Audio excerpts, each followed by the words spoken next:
Welcome back everyone to my reloading bench. If you guys are interested to see how Hornady's new 147gr ELD match projectile reloaded with Alliant Reloader 17 shoots in my 6.5 Creedmoor Ruger precision rifle, stick around.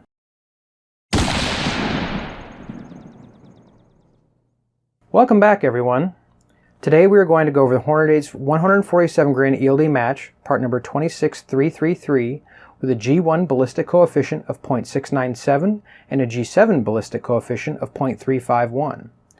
If you've watched some of my other videos, you'll know that I've had fairly good luck with the Hornady ELD match bullets. In fact, the last test we did with this projectile, we loaded with Hodgkin Super Performance, but it was a little disappointing because the velocity was a little bit less than advertised, but it was still shooting right at 3/4 of an MOA. Now before we get started, I do want to thank all of my subscribers and commenters out there. I do appreciate your guys' feedback and take it into consideration as I go along. Please keep in mind this is a learning process for me as well. If you're new to the channel, consider subscribing to get more content like this. Make sure you turn the little bell icon on to get notified when I post a new video. Now, I will say that I thought about not even posting this test. The data that I used for this load was actually published for the 140 to 143 grain projectiles and not the 147 grain published data that you had to download from the web. The data that I will show in this video does exceed max published loads. Please do not copy this in any way, shape, or form.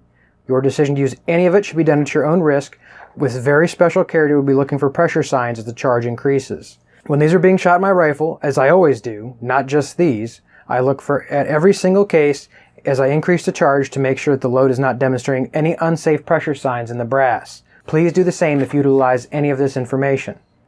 Now, with all that being said, let's get to the load data. It's also on your screen. So we reloaded the Hornady 147gr ELD match, part number 26333, with Reloader 17, going from 38.5 grains all the way to 41.3 grains. The actual max published load for this is 40.1 grains, so again, please proceed with caution. Do not copy these loads. Cartridge overall length was 2.800 and a Fed 210 match primer was used. Now starting off at 38.5 grains, the estimated velocity would have been 2565, actual velocity measure was 2508, standard deviation of 14.8, extreme spread 36, 0.782 MOA. The 39.2 grain load was estimated velocity of 2,600 feet per second. Actual velocity was 2581, standard deviation of 10, extreme spread of 27, 0.818 MOA group. The 39.9 grain, estimated velocity of 2,640 feet per second. Actual velocity of 2,627, standard deviation of 5.1, extreme spread of 11, and 1.085 MOA. The 40.6 grain group, we've exceeded max now here guys. The 40.6 grain group, 2675 estimated feet per second, actual velocity of 2664, standard deviation of 6.8, extreme spread of 17, but 1.183 MOA. Now max load we shot in these was 41.3 grains. Estimated velocity at that charge would have been 2720 feet per second. Actual average velocity achieved was 2715. Standard deviation of 13.9 and extreme spread of 31. But that group being the best of the day at 0.517 MOA. So the actual max load in Hornady's data is 40.1 grains at an estimated velocity of 2650 feet per second.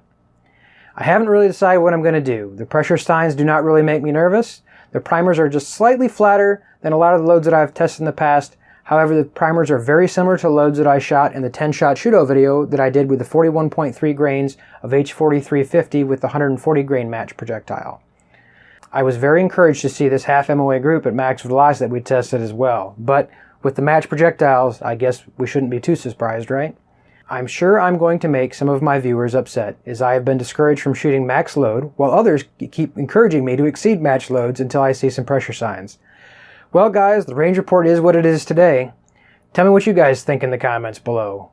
Now with the velocity that we're actually able to achieve, along with that half MOA group, and the published BC of this projectile of 0.697, this projectile might actually really shine at long range. Tell me what you guys think in the comments. I'm very interested to hear. As always, I'll take a picture of the brass. As I mentioned, the primers are just getting slightly flatter than usual at max load, but you can kind of draw your own conclusions. There were no other pressure signs other than that. No real cratering, no real significant signs in the brass of anything. I hope you guys found today's video interesting. If so, please hit the like button and consider subscribing if you haven't subscribed to the channel already. There's more content on the way, lots of stuff coming, some more range reports, some more of their powder combinations, and like I mentioned in one of my other previous videos, I did get some of the Lapua brass, so those videos are going to be coming too. Anyway, thanks for sticking it out through the whole video, and I hope to see you guys next week with another video. Stay safe and small groups to all you guys.